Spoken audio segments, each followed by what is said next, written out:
They always said I was too sensitive, that I made everything about me, that I needed to get over being the black sheep of the family. For years, I swallowed their jabs in silence, the missed birthday calls, the forgotten holidays, the way they introduced me to new people as our other daughter, the quiet one. And still, I showed up. I smiled through my sister's engagement party where my name wasn't even printed on the seating chart. I babysat their grandkids without complaint. I flew in on red-eye flights just to take the family photos where they placed me at the very edge, half cropped out. Please subscribe to our channel and tell us in comments from where are you watching this video. But nothing, absolutely nothing, compared to what they did last summer. I was scrolling social media late one night, half expecting the usual perfect family photos my mom loved to post. Everyone glowing, arms wrapped around one another, matching outfits. And then I saw it. A giant group photo under a banner that read, Annual Family Reunion 30 Years Strong.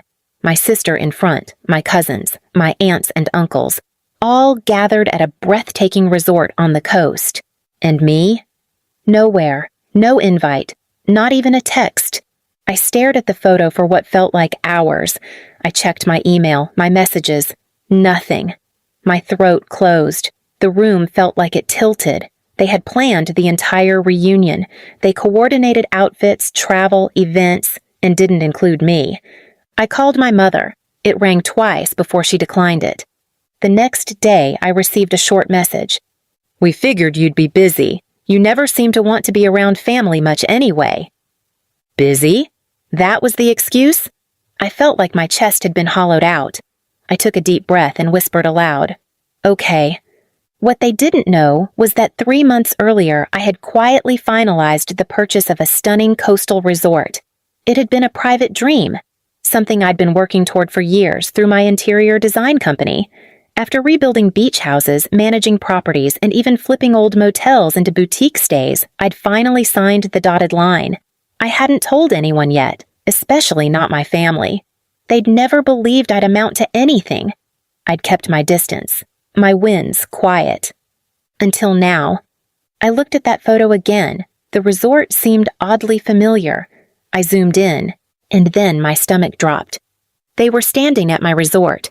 They'd unknowingly booked their precious reunion at my property, the one I had redesigned from top to bottom, new lobbies, white stone patios, fire pits, and all.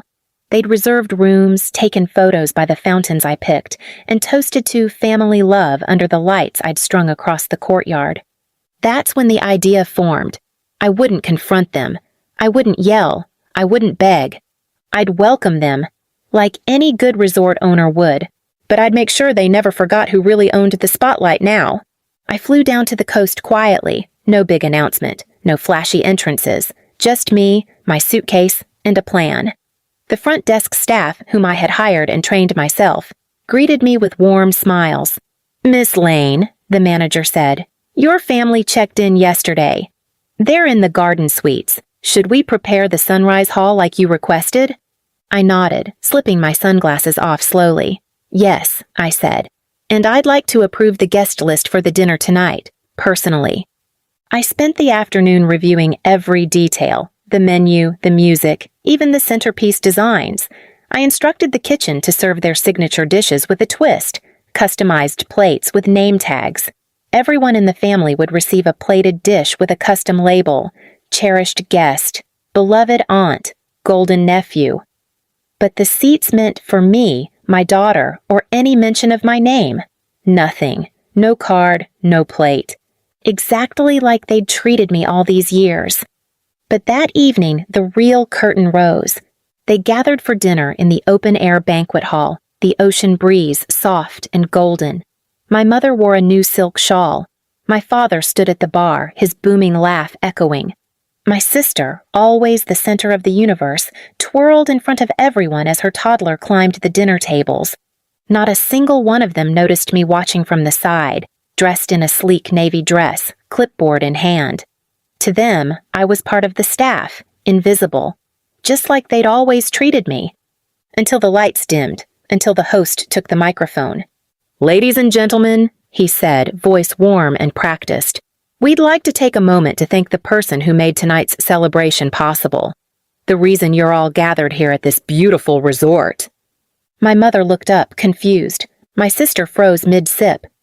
"And now," the host continued, "please welcome the owner of this entire property, the visionary who restored it, the reason this night exists, Miss Cassandra Lane."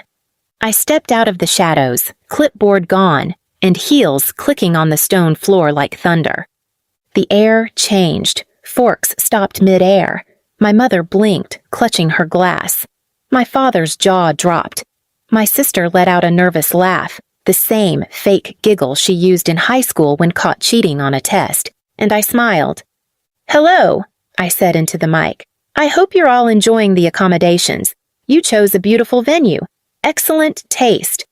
A few guests clapped, still unsure. My voice stayed even, but my hands didn't shake. Not anymore. "Funny thing, you spent the whole weekend in my rooms, on my terraces, at my pool, and yet not one of you invited me." My father finally stood. "Wait a minute, this is your place?" I tilted my head. "Surprised, Dad? Thought I was just your quiet one, the emotional daughter with the hobby business?" My mother's face had turned pale as the tablecloth. We didn't know," she stammered. "We didn't mean to." "To what?" I snapped, just loud enough for the room to hear. "Forget me? Again?" My sister tried to step forward, hand on my arm. "Cass, let's not do this here." I stepped away. "You had your photo ops, your speeches about family unity. But you left out one thing, the one person who actually built something." The room was silent now. My cousins stared, unsure whose side to take. The hotel staff stood a little taller, proud. The night air held its breath. I gave one last smile. "Enjoy the rest of your reunion. Dessert will be served in the courtyard, and I've added something special to the menu." As I turned to leave, my voice echoing off the marble columns, my father reached out. "Cass, wait. We didn't realize. We never meant to hurt you." I stopped, looked him dead in the eye. "You never meant to see me." Then I walked out, head high, heels steady, and a storm brewing behind my calm. I didn't stay to watch them squirm that night, but the resort cameras caught enough. My mother stumbling out of her seat, trying to wave down the event coordinator. My father pacing the terrace like a man whose throne had just been yanked out from under him. My sister sobbing into her cocktail because the spotlight, for once, wasn't hers. I went back to my private suite, the one no guest had access to. Floor-to-ceiling windows overlooked the ocean. My daughter, Ava, was already asleep on the couch, snuggled with the book we'd started together. Matilda. I smiled. She didn't need to see them fall. She only needed to see me rise. The next morning, my mother knocked on my door. Not called, not messaged. She knocked. I didn't answer. By noon, a note appeared under the door. "Cassie, we didn't know. Please, let's talk. Your father is devastated. We're sorry." I left it untouched on the floor, because I remembered every time they did know, every Christmas card I didn't get, every birthday they skipped, every college bill I paid alone. I remembered the silence when I told them I was opening a business, the smirks when they asked, "Oh, like a real one?" The silence became my answer. Later that afternoon, as guests were preparing for the final dinner, I made one more change. I called in my event director and said, "Restructure tonight's seating chart. I want my daughter seated at the head table." He blinked. "And the rest of the family?" I smiled. "Foldable chairs, back corner." He chuckled. "Ma'am, you sure?" "I've never been surer." When the dinner began, Ava walked in wearing the little lavender dress she had chosen. She looked nervous, but I walked beside her, holding her hand, and the staff welcomed her with applause. They'd all seen the footage. They knew the story now. My parents were already seated, at a plastic table in the corner. No centerpiece, no wine service. They looked stunned. Ava, bless her kind heart, glanced up at me and whispered, "Mommy, are they in trouble?" I knelt down. "No, baby, they're just learning." My sister arrived last, late as always, and stormed toward me. This is low, Cassie. You're punishing all of us just because—" I cut her off. "No, you punished me for years, for existing, for not being the golden child, for daring to want a voice. This—" I gestured to the room, the staff, the guests clapping for Ava's speech. "This is not punishment. This is balance." The dinner went on. Ava gave a small, beautiful toast to my mommy, who owns this whole place, and who taught me that being kind doesn't mean being quiet. The room stood, people clapped, even the DJ wiped his eyes. My father tried one last time. He approached our table, shame softening his voice. "Cass, we were wrong about everything. Your mother and I, we thought we were doing what was best for the family." I looked him straight in the eye. "You meant your version of family, not mine." I handed him an envelope. "Here's your checkout receipt. You've been moved to the motel across the highway. Breakfast is not included." My mother gasped. My father looked ready to collapse. I didn't flinch. "And next time," I said slowly, "maybe you'll remember. The ones you cast out sometimes build kingdoms of their own." I stood, took Ava's hand, and walked onto the dance floor where music began playing. The staff smiled, the guests cheered.